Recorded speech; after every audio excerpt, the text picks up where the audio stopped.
So hello welcome friends. आज के इस लेक्चर में आपको बताने वाले हैं झारखंड बोर्ड क्लास 12 मैथमेटिक्स के सिलेबस में आपको यहाँ क्या क्या पढ़ना है, क्या क्या नहीं पढ़ना है। जैसे आपको पता है कि झारखंड बोर्ड का सिलेबस बहुत पहले ही जारी चुका है, लेकिन आपको हम थोड़ा सिलेबस को डिटेल्स में आपको समझाने की कोशिश करेंगे कि अभी जो आपका न्यू सिलेबस है तो आपको क्या क्या पढ़ना, क्या नहीं पढ़ना है। तो सबसे बात करते हैं हम चैप्टर नंबर 1 की बात करते हैं। चैप्टर 1 को बोलते हैं हम लोग लेशन एंड फंक्शन। ठीक है, यहाँ पे पढ़ना है relation and function. Relation and function में आप देखोगे तो इस पर क्या पढ़ना है, आपको पढ़ना है इंट्रोडक्शन, यानी इसको बता रहा हूं मैं एनसीईआरटी के ना। तो एनसीईआरटी को बुक आपके पास होगा तो एनसीईआरटी बुक पढ़ लेना और वहां देखना कि उसमें क्या क्या आपको नोट कर लेना 1.1, 1.2, 1.3 एंड 1.4। ठीक है, चैप्टर 1 में आपको बस इतना ही पढ़ना है, यानी type of relation, type function पढ़ने और composition of function and invertible function तक ही पढ़ना है। तो एनसीईआरटी बुक होगा आपके पास, न्यू बुक होगा, ओल्ड बुक होगा, देख लेना। वहां से बस इतने ही टॉपिक पढ़ने से बाहर पढ़ने की कोई जरूरत नहीं है। नेक्स्ट चैप्टर की बात करते हैं तो जो नेक्स्ट चैप्टर होता है इसको हम लोग बोलते हैं हमारा इनवर्स ट्रिग्नोमेट्रिक फंक्शन, है ना। अब इनवर्स ट्रिग्नोमेट्रिक फंक्शन में आपको क्या क्या पढ़ना है थोड़ा देख लेते हैं यहाँ पर। तो यहाँ पर आपको टाइम फ्रेम भी दिया गया है, लेकिन टाइम फ्रेम से कोई मतलब नहीं है, हमें बस अपने चैप्टर को कंप्लीट करना पड़ेगा। तो यहाँ पढ़ना है 2.1 एनसीईआरटी में टिक कर लेना, 2.2 पढ़ लेना, 2.3 मतलब आपको पढ़ना है कि properties of inverse trigonometric function तक पढ़ना है। ठीक है, याद रखना इस चैप्टर से जो क्वेश्चन आता है ना इनवर्स ट्रिग्नोमेट्रिक फंक्शन, तो बड़ा सिंपल सा ही क्वेश्चन आता है। चाहे आप लेसन फंक्शन की बात करो, चाहे आप इनवर्स ट्रिग्नोमेट्रिक फंक्शन की बात करो, जो जैकबोर्ड जो क्वेश्चन पूछता है बड़ा सिंपल सिंपल सा क्वेश्चन पूछता है, बहुत टफ क्वेश्चन से पूछता नहीं है। ठीक है, अब बात करते हैं नेक्स्ट, तो हम बात करते हैं चैप्टर को बोलते हैं मैट्रिसेस। मैट्रिसेस में क्या पढ़ना देख लेते हैं। तो मैट्रिक्स में आपको पढ़ना है, सबसे पहले आप देख लो यहाँ पढ़ना आपको इंट्रोडक्शन, मैट्रिक्स क्या होता है, मैट्रिक्स है ना, इसके बारे में। कितने टाइप के मैट्रिक्स होते हैं, ऑपरेशन और मैट्रिक्स मतलब सब्ट्रैक्ट कर सकते हैं, ऐड कर सकते हैं और मल्टीप्लाई कर सकते हैं। ठीक, फिर पढ़ना कि ट्रांसपोज मैट्रिक्स क्या होता है 3.5 एनसीईआरटी में, एनसीईआरटी से ये सारे पॉइंट नोट करते जाना। फिर पढ़ना है सिमेट्रिक और स्क्यू सिमेट्रिक मैट्रिक्स क्या होते हैं और इनवर्टिबल मैट्रिक्स क्या होता है, इसके बारे में आपने बिल्कुल आपको सिंपल आपको इस पर प्रॉब्लम सिंपल वाले कर लेना, वो भी एनसीईआरटी से। बात समझ आ गया। बात करते हैं थोड़ा नेक्स्ट चैप्टर की बात चलते हैं अब सीधा हम डिटर्मिनेंट्स में। ठीक है, तो डिटर्मिनेंट्स क्या पढ़ना है, तो डिटर्मिनेंट्स हम देख लेते हैं पहले। तो दो चैप्टर हमें ये यहाँ दो दिख रहा होगा, ये टोटल एक ही चैप्टर हमारा डिटर्मिनेंट्स। तो डिटर्मिनेंट्स में क्या पढ़ना है देख लेते हैं एक बार। तो डिटर्मिनेंट्स में जो आपको पढ़ना है वो इंट्रोडक्शन पढ़ना है, डिटर्मिनेंट्स होते क्या है, एरिया ऑफ ट्रायंगल आप कैसे फाइंड आउट कर सकते हैं डिटर्मिनेंट्स की हेल्प से, वो पढ़ लेना। माइनर्स एंड कोफैक्टर्स हम कैसे निकालते हैं किसी भी डिटर्मिनेंट का। उसके बाद adjoint and inverse of A matrix आप कैसे कैलकुलेट कर सकते हो यूजिंग डिटर्मिनेंट्स। ठीक है, इसलिए आपको माइनर आने चाहिए, आपको कोफैक्टर्स निकालने आने चाहिए, आपको इनवर्स किसी भी मैट्रिक्स का डिटर्मिनेंट निकालने आना चाहिए। अगर आपको इतना पता है तो आप इनवर्स ऑफ मैट्रिक्स भी निकाल सकते हो। इसके बाद हमारा application of determinants and matrix, है ना। इसका क्या होता है कि आपको 3 इक्वेशन गिवन होते हैं, इसको आपको एक्स वाई और जेड की वैल्यू फाइंड आउट करनी पड़ती है ना। वो भी हमारा डिटर्मिनेंट्स के मेथड से, डिटर्मिनेंट और मैट्रिक्स के मेथड से। ठीक है, तो इसमें ये पढ़ना है, ये डिटर्मिनेंट चैप्टर से भी जो आपको एग्जाम जो क्वेश्चन आता है कुछ बता देता हूँ रफली आइडिया कि आपको ये क्वेश्चन टोटल 5 मार्क्स का क्वेश्चन आएगा यहाँ से और 2 मार्क्स मतलब 7 मार्क्स का क्वेश्चन यहाँ से हमसे बनता है हमारा। ठीक है, तो 80 मार्क्स में से 80 मार्क्स आपका थियोरी होगा मैथ्स का, 8 मार्क्स आपको यहाँ से मिल जाएगा। नेक्स्ट बात करते हैं यहाँ थोड़ा सा, तो हम चलते हैं और अब हमारा अगला टॉपिक जो होता है उसको बोलते हैं हम लोग कंटिन्यूटी एंड डिफरेंशिएबिलिटी। ठीक है, थोड़ा सा बड़ा चैप्टर है लेकिन अच्छे खासे क्वेश्चन आते हैं यहाँ से, है ना। कंटिन्यूटी एंड डिफरेंशिएबिलिटी से बात करोगे तो यहाँ जो क्वेश्चन आते हैं वो अच्छा खासा क्वेश्चन पूछा जाता है। ठीक, तो इससे क्या क्या पूछा जाता है थोड़ा देख लेते हैं इसके बारे में। तो हमें पढ़ना है इंट्रोडक्शन क्या होता है, कंटिन्यूटी क्या होती है पढ़ लेना। ठीक है, कंटिन्यूटी हम चेक कैसे करते हैं किसी फंक्शन का वो पढ़ लेंगे। फिर डिफरेंशिएबिलिटी क्या होती है, मतलब डिफरेंशिएशन होता है क्या है। फिर उसके बाद डिफरेंशिएशन में पढ़ना है किसका, एक्सपोनेंशियल एंड लॉगरिथमिक फंक्शंस का कैसे आप डिफरेंशिएट करते हो। लॉगरिथमिक हो गया हमारा, डिफरेंशिएशन पढ़ लिया।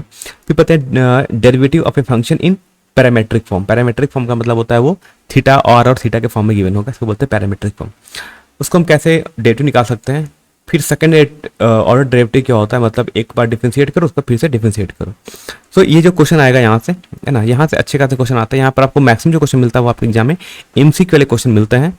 उसके अलावा आपको एमसीक्यू में 3-4 क्वेश्चन दिख जाएंगे, एमसीक्यू बता देता हूँ। और यहाँ से आपको दिख जाएगा 2 मार्क्स और 3 मार्क्स का भी क्वेश्चन यहाँ से मिल जाता है। तो कुल मिला की बात करोगे तो यहाँ से आपको एग्जाम में देखने को मिल जाएगा, मतलब नहीं तो कम से कम आपको 10 से 12 मार्क्स, 10 मार्क्स का आपको यहाँ देखने को मिल सकता है। ऐसा नॉट 10 मार्क्स, 10 मार्क्स से कम ही होता है। 10 मार्क्स नहीं कहोगे, 3 मार्क्स और थोड़ा सा क्वेश्चन कम कर लेते हैं, नॉट 10 मार्क्स का हो गए, मतलब यहाँ भी 7-8 मार्क्स का यहाँ पर आपको देखने को मिल जाएगा, अराउंड 8 मार्क्स है ना, 8 मार्क्स का यहाँ पर। ठीक, इसके बाद हम चलते हैं नेक्स्ट टॉपिक जिसको हम बोलते हैं एप्लीकेशन ऑफ डेरिवेटिव, है ना। अब एप्लीकेशन ऑफ डेरिवेटिव ऐसा चैप्टर है जो जिसको ने अगर डिफरेंशिएशन किया है उससे ही ये एप्लीकेशन ऑफ डेरिवेटिव हो पाएगा, ठीक। तो नेक्स्ट टॉपिक चैप्टर नंबर 6 होता है, इसको बोलते हैं एप्लीकेशन ऑफ डेरिवेटिव। बहुत ज़्यादा इंपॉर्टेंट है क्योंकि यहाँ से आपको अच्छे क्वेश्चन देखने को मिलते हैं, ठीक है। इसमें क्या क्या पढ़ना है देख लेते हैं। तो इसमें जो आपको पढ़ना है, तो इंट्रोडक्शन पढ़ना 6.1, rate of change of quantity. एक क्वांटिटी किसी के साथ कैसे चेंज होती है, जैसे एरिया डिपेंड करता है रेडियस पे। एरिया ऑफ सर्कल की बात करें तो एरिया ऑफ सर्कल होता है पाई आर स्क्वायर, तो एरिया रेडियस पे डिपेंड करता है। तो अगर रेडियस अगर चेंज होगा तो एरिया भी चेंज होगा, लेकिन कैसे चेंज होगा, कितने फास्ट या कितना स्लो, ठीक है। इसको बोलते हैं rate of change of quantities, ठीक। ये क्वेश्चन आपको यहाँ पर एमसीक्यू देखने को मिल जाएगा। फिर मिलेगा इंक्रीजिंग एंड डिक्रीजिंग फंक्शन और maximum and minimum. Increasing decreasing function से आपको एक 5 मार्क्स का क्वेश्चन श्योर शॉर्ट आता है एग्जाम में, तो ये कर लेना अच्छे तरीके से। आप कहीं पढ़ रहे हो इंक्रीजिंग डिक्रीजिंग फंक्शन, पढ़ लेना अच्छे तरीके से कैसा होता है। जो बता रहा हूँ सब कुछ एनसीईआरटी से करना, ठीक है। अगर आपका टाइम कम है, आपके पास मैथ पढ़ने का, आपको मैथ टफ लगता है, तो एटलीस्ट कम से कम एनसीईआरटी बुक को जरूर सॉल्व कर लो, जो यहाँ पर दी हुए हैं, ठीक है। मैक्सिमम मिनिमम से थोड़ा सा सिंपल क्वेश्चन आते हैं, मतलब 5 मार्क्स का क्वेश्चन देखा जाए तो 2-3 सालों में ये पूछ नहीं रहे ज़्यादा, बहुत मैक्सिमम मिनिमम वो इंक्रीजिंग डिक्रीजिंग फंक्शन से पूछते हैं। मैक्सिमम मिनिमम में आपको पूछते हैं किसी फंक्शन का मैक्सिमम और मिनिमम वैल्यू पूछ लेते हैं, तो यहाँ से नहीं तो यहाँ से, है ना, नहीं तो इससे 5 मार्क्स का क्वेश्चन आता है। कभी कभी दोनों क्वेश्चन पूछ जाता है 5 मार्क्स में। तो इस टोटल चैप्टर का जो वेटेज रहता है ना, एग्जाम में बताता हूँ, ये बहुत ज़्यादा होता है। तो इस जो चैप्टर का होता है, मैं एप्लीकेशन डेरिवेटिव की बात करें तो इसका जो पूरा एग्जाम में जो वेटेज होता है वो बहुत ज़्यादा होता है। तो टोटल देख लोगे तो यहाँ से एप्लीकेशन डेरिवेटिव से कहीं से कम आपको 12 मार्क्स, 10 से 12 मार्क्स आपको यहाँ से देखने को मिल जाएगा एग्जाम में, ठीक है। इसका बहुत बड़ा वेटेज होता है आपका। इसके बाद हम बात करते हैं नेक्स्ट हमारा टास्क होता है इंटीग्रेशन, जो कि बहुत ज़्यादा इंपॉर्टेंट है। इंटीग्रेशन चैप्टर 7 की बात कर रहे हैं, तो हमें पढ़ना है इंटीग्रेशन। इंटीग्रेशन क्या क्या पढ़ना है देख लेते हैं। ये आपको सितंबर तक, और इसमें को बहुत ज़्यादा टाइम लगने वाला बता देता हूँ, ठीक है। तो इसे पढ़ना, इंट्रोडक्शन पढ़ लेना पहले, इंट्रोडक्शन ऑफ इंटीग्रेशन क्या होता है, ठीक है। Integration as a inverse process of differentiation, मतलब डिफरेंशिएशन का उल्टा जस्ट होता है हमारे, इन्वर्स करोगे तो आपको इंटीग्रेशन मिल जाएगा, ठीक। मेथड ऑफ इंटीग्रेशन, इंटीग्रेशन हम कैसे कर सकते हैं, डिफरेंट फंक्शन के आप कैसे इंटीग्रेट करते हो, जैसे आपने डिफरेंशिएशन पढ़ा था उस तरीके से। इसके बाद आता है आपकी integration of some particular function, कुछ फिक्स फंक्शन होते हैं उसके इंटीग्रेशन की वैल्यू कैसे होती है, कुछ फॉर्मूले जो आपको एनसीईआरटी मिल जाएंगे वो पढ़ना। फिर पढ़ना है integration by parts, by partial fraction करके आप कैसे इंटीग्रेशन कैलकुलेट कर सकते हैं। इंपॉर्टेंट आता है इसको पता है इंटीग्रेशन बाय पार्ट्स, है ना, यानी 2 फंक्शन आ गए मल्टीप्लाई में तो हम कैसे उसको इंटीग्रेट करते हैं। जैसे टाइम आपको आप पढ़ोगे तो आपको पता चल जाएगा, सिंपल बता दे रहे हैं। तो ये आपको कुछ है जो एनसीईआरटी से पढ़ना है 7.6 तक। बता दो कि जो आप हम इंटीग्रेशन पढ़ते हैं, इंटीग्रेशन के 2 पार्ट होते हैं, एक को बोलते हैं इंडेफिनिट इंटीग्रेशन और एक को बोलते हैं डेफिनिट। सो 7.7 से स्टार्ट होता है हमारा डेफिनिट इंटीग्रेशन, ठीक है। यहाँ पर हम लिमिट वैल्यू पुट करने स्टार्ट कर देते हैं। तो ये पढ़ लेना अच्छे से। फंडामेंटल थ्योरम ऑफ कैलकुलस नहीं आता है एग्जाम में, मत करने की जरूरत है। Evolution of definite integration by substitution जल्दी कुछ आता नहीं है, ठीक है। इंपॉर्टेंट रहता है some application of definite integration, introduction, area under the curve. Area under the curve से क्वेश्चन एक आता है 5 मार्क्स का, ये अच्छे तरीके से कर लेना एग्जाम में, जल्दी पूछा जाता है, ठीक है। बात ही 3 मार्क्स के क्वेश्चन यहाँ से बहुत ज़्यादा पूछे जाते हैं। तो पूरे इंटीग्रेशन का अगर आप वेटेज देखोगे एग्जाम में तो एक लमसम मैं बता दूँ तो नहीं तो कम से कम 25 मार्क्स, है ना। 25 मार्क्स तो यहाँ से कन्फर्म रहता है पूरा, बहुत ज़्यादा क्वेश्चन पूछा जाता है। एमसीक्यू 80 में से 25 मार्क्स का क्वेश्चन आपको जल्दी यहाँ से देखने को मिल जाता है। तो अच्छा खासा मेरा चैप्टर क्वेश्चन है। आगे बढ़ते हैं, तो फिर हम आता है, इसको बोलते हैं हम लोग डिफरेंशियल इक्वेशन, है ना। जो पढ़ना क्या पढ़ना में नेक्स्ट चैप्टर को बोलते हैं डिफरेंशियल इक्वेशन। अब आप डिफरेंशियल इक्वेशन वही सॉल्व कर सकता है जिसको इंटीग्रेशन अच्छे तरीके से आता हो, ठीक है। ध्यान रखना, जिसको इंटीग्रेशन आता है वही डिफरेंशियल इक्वेशन सॉल्व कर पाएगा, जिसे इंटीग्रेशन नहीं आता है वो डिफरेंशियल इक्वेशन क्वेश्चन नहीं कर पाएगा। इसके सिंपल क्वेश्चन आप भले कर सकते हो, जैसे इसमें आता है इंट्रोडक्शन द बेसिक कंसेप्ट, है ना, ये तो आप कर लोगे। 1 मार्क्स का क्वेश्चन एमसीक्यू आता है यहाँ से, इन 2 सिंपल बेसिक कंसेप्ट से। इसमें हमसे डिग्री पूछी जाती है और ऑर्डर ऑफ इंटीग्रेशन और ऑर्डर पूछा जाता है ना, डिग्री और ऑर्डर पूछा जाता है, इसको हम लोग घात और कोटि बोलते हैं, ठीक। फिर आता है हमारा जो क्वेश्चन आता है सिंपल 3 मार्क्स का क्वेश्चन, वो यहाँ से आता है कि general and particular solution of A differential equation, method of solving first order first degree differential equation. यहाँ से एक क्वेश्चन मिलता है आपको 3 मार्क्स का, तो जो कि आपको अच्छे तरीके से कर लेना है। क्वेश्चन आपका डिफरेंशियल इक्वेशन यहाँ आता है। एक 1 मार्क्स का क्वेश्चन यहाँ से एमसीक्यू पूछा जाता है, उसको जिसमें आपको सिंपल डिग्री और ऑर्डर पूछा जाता है, तो इससे एक 1 मार्क्स क्वेश्चन आता है एमसीक्यू में। आते हैं नेक्स्ट चैप्टर की बात करते हैं, इसको बोलते हैं वेक्टर अलजेब्रा, है ना। यहाँ से हमारा चैप्टर स्टार्ट होता है जो थोड़े इजी वाला चैप्टर जो कि आप कर सकते हो। इसमें आता है वेक्टर अलजेब्रा, चैप्टर नंबर 10 की बात करते हैं। इसमें क्या पढ़ते हैं देख लेते हैं। तो सबसे इसमें आपको कुछ पढ़ना है introduction, some basic concept, vector क्या होता है। आई थिंक कुछ लोगों ने फिजिक्स में ही पढ़ा होगा, बेसिक्स है ना, वेक्टर्स का मैग्नीट्यूड कैलकुलेट करना, ठीक है, एंगल निकालना दो वेक्टर्स के बीच का, dot product, cross product, mainly इतना ही हमें यहाँ पढ़ना है। सो टाइप ऑफ वेक्टर्स क्या क्या होते हैं, वेक्टर्स कैसे ऐड करते हैं, multiplication of vector by scalar और प्रोडक्ट ऑफ टू वेक्टर्स, है ना, जहाँ पढ़ते हैं dot product and cross product.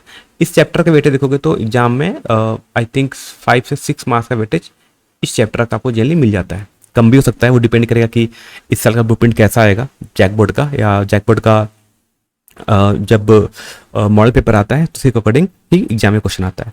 तो जो लोग वीडियो देख रहे हो याद रखना कि एंड तक बने रहोगे हमेशा हमारे तक, तो हम आपको पूरे मॉडल पेपर के आंसर्स कराते हैं, मॉडल पेपर का हम सॉल्यूशन भी कराते हैं, और याद रखना हम पूरा ब्लूप्रिंट भी आपको देते हैं हर सब्जेक्ट का, ठीक है, कि जैकबोर्ड कैसा क्वेश्चन पूछ सकता है। तो जो नए चैनल को ज्वाइन हमें बने रहना, बाकी अपने और लोगों तक भी शेयर करते रहना। नेक्स्ट चैप्टर आते हैं बोलते हैं 3 डायमेंशनल ज्योमेट्री बोलते हैं। यहाँ में क्या क्या पढ़ना है, चैप्टर इजी है ना, चैप्टर इजी है, थोड़ा सा इसके लिए आपको थोड़ा सा वेक्टर आना चाहिए, वो भी आप पढ़ लोगे। इंट्रोडक्शन पढ़ लेना, फिर होता है डायरेक्शन कोसाइन क्या होता है, डायरेक्शन रेशियो रूल क्या होता है ऑफ ए लाइन का, और equation of A line in space क्या होता है इन वेक्टर फॉर्म में, है ना, इन वेक्टर फॉर्म में, ऐसे याद रखना, ठीक है, वेक्टर फॉर्म पूछा जाता है। फिर एंगल बिटवीन टू लाइन्स हम कैसे कैलकुलेट करते हैं, और डिस्टेंस बिटवीन द लाइन्स हम कैसे निकालते हैं। तो यहाँ से भी एक क्वेश्चन आपको, एक क्वेश्चन मिलता है जो 5 मार्क्स का क्वेश्चन आता है, 1 क्वेश्चन, प्लस इसमें क्वेश्चन आता है कुछ MCQ भी क्वेश्चन आते हैं।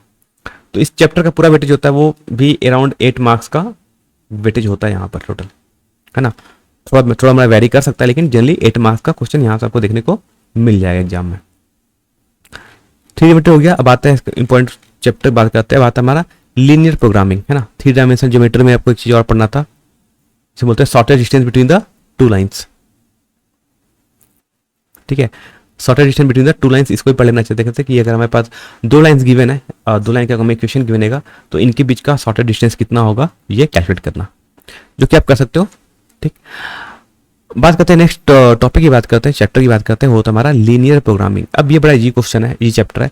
इस क्वेश्चन से आपको शॉर्ट 6 मार्क्स का क्वेश्चन आता है, ठीक। एक MCQ रहेगा और एक क्वेश्चन रहेगा जो कि आपका 5 मार्क्स कंफर्म होता है। तो एक 1 मार्क्स का क्वेश्चन होता है प्लस एक 5 मार्क्स क्वेश्चन होता है, टोटल होते हैं 6 मार्क्स, ठीक है। तो लीनियर प्रोग्रामिंग को आपको कैसे सॉल्व करते हैं ना, किसी फंक्शन का मैक्सिमम और मिनिमम वैल्यू कैसे निकालोगे, है ना, और हमें कुछ कंस्ट्रेंट गिवन होते हैं। बड़ा सिंपल सा क्वेश्चन है, आप चाहो तो यूट्यूब पे मैंने इसका वीडियो अपलोड किया हुआ बहुत पहले, आप जाके लीनियर प्रोग्रामिंग सर्च कर लेना मेरे यूट्यूब चैनल पे, झारखंड एजुकेशन पे, आपको उसका वीडियो मिल जाएगा। मैंने आपको वहाँ पर सिखाया है हम कैसे सॉल्व करते हैं। तो क्वेश्चन को अभी भी आप अपने खुद से ही पढ़ सकते हो, है ना, कोचिंग के भरोसे मत रहना, कॉलेज के भरोसे मत रहना। सब चैप्टर के ये जनरली कोचिंग वाले और आपके कॉलेज वाले इस चैप्टर तक नहीं पहुँच पाते हैं, है ना, उनका टाइम नहीं बचता है। तो अगर आपको कभी टाइम मिलेगा तो मेरा वीडियो देख लेना, मेरा यूट्यूब पर होगा, जिससे मैंने PYQ सॉल्व करा कर रखा है, उसको अच्छे तरीके से समझ लेना। बाकी आप समझ जाओगे तो आप NCERT वाले क्वेश्चन कर सकते हो। और लास्ट बात करते हैं हमारा जो कि मतलब होता है चैप्टर, इसको बोलते हैं प्रोबेबिलिटी, बोलते हैं प्रायिकता, ठीक। यहाँ से भी क्वेश्चन एक ठीक ठाक क्वेश्चन आ जाता है, तो इसमें हमें इंट्रोडक्शन पढ़ना है। कंडीशन प्रोबेबिलिटी क्या होती है, बहुत इंपॉर्टेंट है। मल्टीप्लिकेशन ऑफ थ्योरम और प्रोबेबिलिटी पढ़ लेना। इंडिपेंडेंट इवेंट्स क्या होते हैं और बेस थ्योरम क्या होता है, ठीक है। तो इतने जो क्वेश्चन है, यहाँ से भी क्वेश्चन आपको 6 से अराउंड 7 मार्क्स का क्वेश्चन, 7 मार्क्स का क्वेश्चन यहाँ देखने को मिल जाता है, जिसमें से एक क्वेश्चन 5 मार्क्स का जनरली आता है। ये हर साल का मैं बता रहा हूँ कि जनरली 2-3 साल से जो जैकबोर्ड पूछ रहा है, इस साल कुछ चेंज करेगा तो हम आपको बता देंगे, बस चैनल पे बने रहना, हम आपको सब बता देंगे कि किस चैप्टर से कितने मार्क्स का क्वेश्चन आने वाला है, लॉन्ग टर्म क्वेश्चन कहाँ से आएगा, MCQ कहाँ से आएगा, सब कुछ बता देंगे। तो प्रोबेबिलिटी होगा लास्ट चैप्टर, जिसको आप पढ़ सकते हो, ठीक है। तो लीनियर प्रोग्रामिंग वाला मैंने कहा कर लेना, ठीक है। प्रोबेबिलिटी वाले क्वेश्चन का भी मैंने वीडियो बनाया हुआ है यूट्यूब चैनल पे, जाके सर्च कर लेना, मेरे यूट्यूब चैनल पे आपको मिल जाएगा, ठीक है।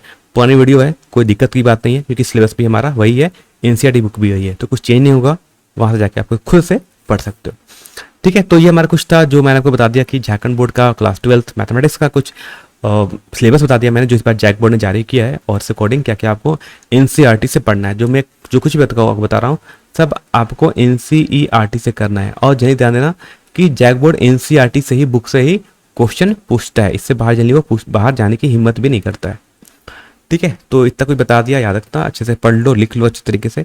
बाकी जो लोग नए हो चैनल को सब्सक्राइब कर देना, और बाकी जो लोग है ना गांव में रहते हो, बहुत आउटर में रहते हो, जहाँ तक आई थिंक उनको ट्यूशन नहीं मिल पाता है ना, कि उनके यहाँ तक सर नहीं है, ट्यूशन नहीं है, या कॉलेज में पढ़ाई नहीं होती है, तो थोड़ा सा नेट पे आप यूज करते हो तो थोड़ा सा यूट्यूब चैनल देख लेना, तो हमारे यूट्यूब में वो डिटेल्स में सारा लेक्चर हम आपको बता देंगे। फिजिक्स का वीडियो आपको देखना होगा तो मेरा physics with Abhijeet Singh channel subscribe कर लेना, या यूट्यूब चैनल में वहाँ पर हमने डिटेल में आपको समझाया है। बाकी फिजिक्स वाले कुछ वीडियो और होंगे जो हम इस चैनल पर धीरे धीरे हम अपलोड करेंगे। ठीक है, तब तक के लिए अपडेट रहो, बने रहो।